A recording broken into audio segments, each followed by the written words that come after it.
Sebuah video seorang ayah memboncengi putrinya hujan-hujanan ini mendadak viral di media sosial. Video tersebut viral di TikTok menceritakan kisah sang ayah rela hujan-hujanan demi menjemput anak, putrinya. Ternyata ada kisah mengharukan di balik video tersebut.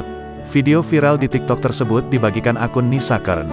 Dalam video tersebut tertulis narasi yang menyebut bahwa sang ayah rela hujan-hujanan. Hal itu lantaran sang putri baru pertama kali kerja. Karena hujan di hari pertama kerja, ia pun dijemput sang ayah meski kehujanan. Jadi ini hari pertama gue kerja terus bokap jemput bela-belain kehujanan, tulisnya.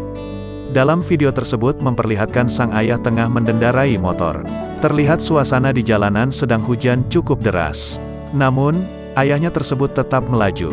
Sementara sang putri yang duduk di bonceng merekam sang ayah sedang menjalankan kendaraannya.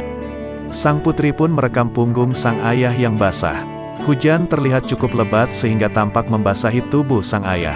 Terlihat rambut sang ayah pun basah kuyup karena tak memakai helm. Ia terlihat tertunduk sembari berusaha melihat jalan ke depan. Meski begitu, sang ayah tampak berhati-hati menjalankan kendaraannya tersebut. Kini video TikTok tersebut menarik perhatian warganet. Tak sedikit warganet yang merasa terharu melihat perjuangan sang ayah dalam video tersebut. Video tersebut kini sudah ditonton lebih dari 1,2 juta penayangan dan mendapat komentar positif dari warganet. Warganet memberikan komentar memuji perjuangan sang ayah dan mendoakannya agar tetap sehat. Tak sedikit juga warganet yang juga menceritakan pengalamannya serupa.